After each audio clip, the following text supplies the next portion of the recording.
Hello, welcome to this video. In this video, let us take one more problem on reciprocating compressor. Let us read the problem. A single stage double acting compressor. So, the number of stages is only single stage. So, single stage double acting compressor. Remember, double acting compressor is the one where the volume of air delivered will be twice, right. So, it is the actual volume will be pi d square by 4 into L, whereas here it will be 2 multiplied by 2. So, it comes down to, and it has to be multiplied by the term n, that is speed, so that we get it in meter cube per second. Okay. So, now it will be pi into d square by 2 into length, stroke length, only one side stroke length will be given. Since we are talking about double acting, it is like compression is happening on both sides. When this side is executing suction stroke, that side will be compression. So, it will be 2 times, and then if you multiply by the speed, we will get it in. So, when you have the first term, I mean this much will give us in meter cube, and if we substitute this n in RPM and we have converted that into second, this will be meter cube per second. So, in that equation, diameter should be in meter, length should be in meter, and n should be in RPM. So, these are the units which we have to substitute. Okay. Now, it delivers a 0.25 meter cube per second. So, volume of air which is delivered is 0.25 meter cube per second, and it is measured at. So, these values which has been given to us, they are measured at different pressures, all right, and temperatures. So, it is measured at pressure 1.013 bar.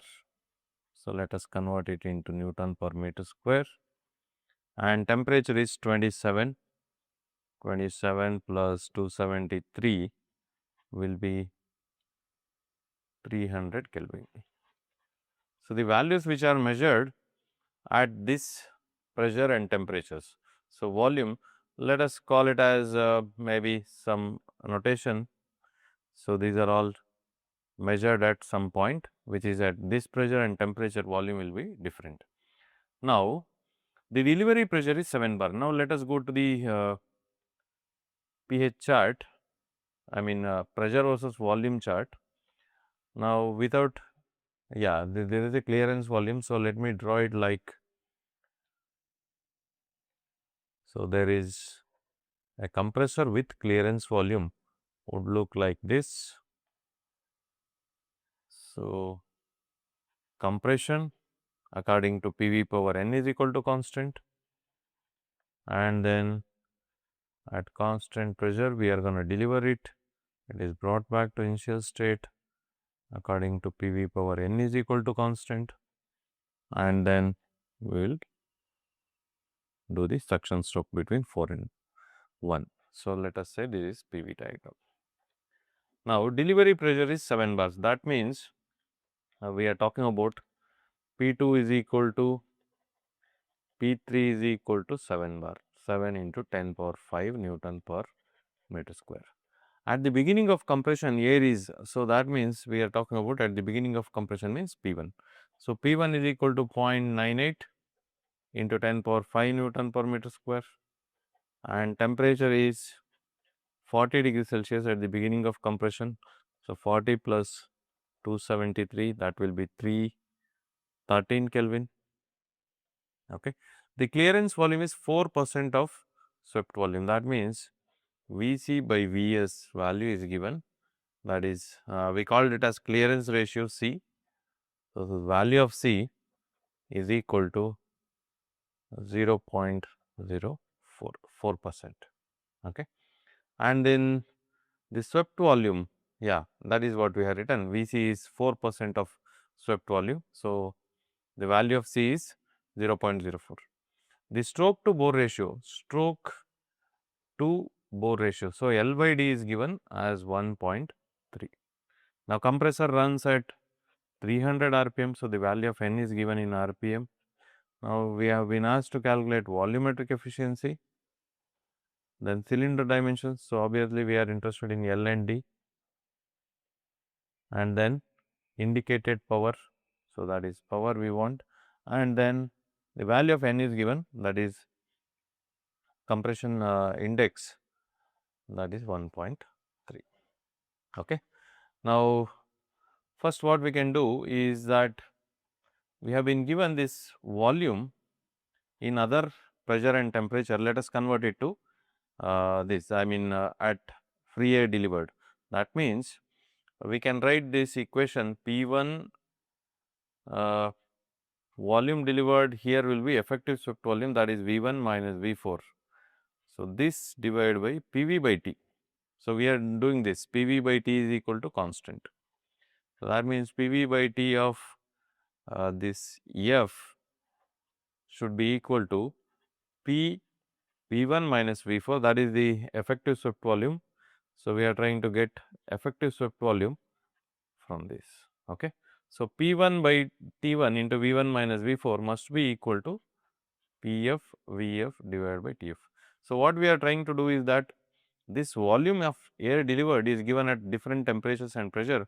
So, we want to convert that into what is the volume of air delivered at in terms of this pressure and temperature, because volume depends on pressure and temperature. All right. Now, P1 is known to us 0.98 into 10 power 5, T1 is known to us 313, and this is what will be the unknown. Then PF is 1.013 into 10 power 5 divided by TF is 300, and the value of VF is 0.25. So, this 10 power 5 and 10 power 5 we can cancel it out. Now, we will have 0.98 divided by 313. This unknown I will call it as X, that is V1 minus V4, and alpha equals, this side we have 1.013 into 0.25 divided by 300. Now, shift solve for x is equal to 0. We have 0.2696. So, that is V1 minus V4 is equal to 0.2696 meter cube per second. So, that is nothing but effective swept volume. V1 minus V4 is effective swept volume. Okay. Now, let us go for once we have effective swept volume, I think we have the equation for volumetric efficiency. Volumetric efficiency is given by 1 minus C into R P power n minus 1. Now, there is 1 minus C is 0.04. What is the pressure ratio, by the way? Pressure ratio we can calculate from here. R P is equal to P2 by P1, P2 by P1. So, 7 divided by 0.98, and of course, 10 power 5, even if you substitute it, it will be same, 7 by 0.98. So, 7.142. So, RP is 7.142. Now, I will substitute that here, 7.142 power 1 by this polytropic index is given to us, that is 1.3 minus 1. Now, let me substitute this 1 minus 0.04 multiplied by 7.142 power 1 by 1.3 minus 1. 85 percentage 0.8585. So, that is nothing but 85.85 percentage. Okay. So, that is nothing but 85.85 percentage. Volumetric efficiency is given by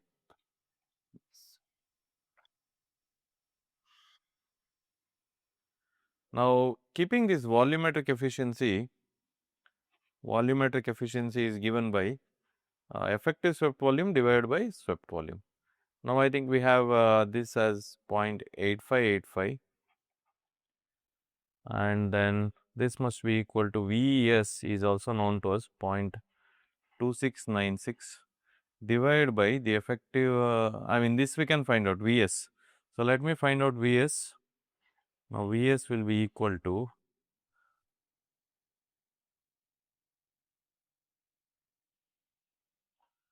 0.8585 alpha equals 0.2696 divided by alpha x. Shift solve 0.314. So, swept volume is 0.314 meter cube per second. Now, using this swept volume equation for double acting compressor, Vs is equal to we have derived this pi d square by 2 into L into n by 60. Okay. So, this will be in meter cube per second because we are substituting diameter in meter cube, I mean meter, meter square into L is meter. So, meter cube and this n in RPM divided by 60 it will be converted into second. So, Vs we have found out now 0.314 and remember this has to be only one unknown here so that we can find it out. So, I will substitute diameter in terms of length. So, what is there? L is equal to 1.3 d. So, in place of L I will substitute L is equal to 1.3 times d. So, I will have now only unknown in this equation pi d square by 2, L is 1.3 times diameter and n was given to us 300 rpm divided by 60. Now, that means we can find out. I mean, I will just keep it simple. So, pi d cube into 1.3. So, nothing I have done, I have just multiplied this d so that now we will solve it. The only unknown is diameter, so we must get the value of diameter. So, 0.314 alpha equals pi into alpha x cube, that is the unknown, alpha x power 3 into 1.3 into 300 divided by 2 into 60. Now, shift solve for x is equal to 0. So, the answer will be 0.313 meter. So, the diameter will be 0.313 meter. So, once we get the diameter, L is equal to 1.3 times the diameter. So, that will give us 1.3 into 0.313. So, that will be 0.4069 meter, 0.40 meter.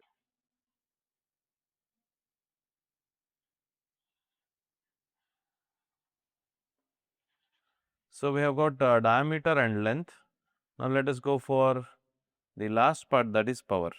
In order to get the power, we must go for n by n minus 1 P1 VES Rp power n minus 1 by n minus 1.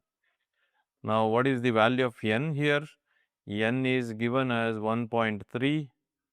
So, that is 1.3 divided by 1.3 minus 1 and P1 is 0.98 into 10 power 5, 0.98 into 10 power 5 and VES is effective swept volume 0.2696, 0.2696 multiplied by Rp is also calculated 7.142 power 1.3 minus 1 divided by 1.3 minus 1.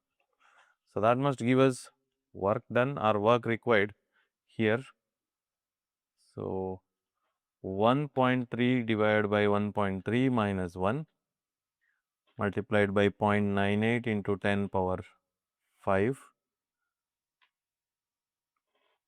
10 power 5 multiplied by 0.2696 multiplied by 7.142 to the power of 1.3 minus 1 divided by 1.3, and that will be minus 1. So, that will be 65.7 into 10 power 3 joule per second. So, that is 65.7 into 10 power 3 watt, or we can say if we divide this by this is now power, since we are writing it in, now this is what is indicated power, will be equal to 65.7 kilowatt. Okay. So, indicated power, that is the power required to run this compressor at this capacity, will be 65.7 kilowatt. Let us solve few more problems in the next class. Thank you.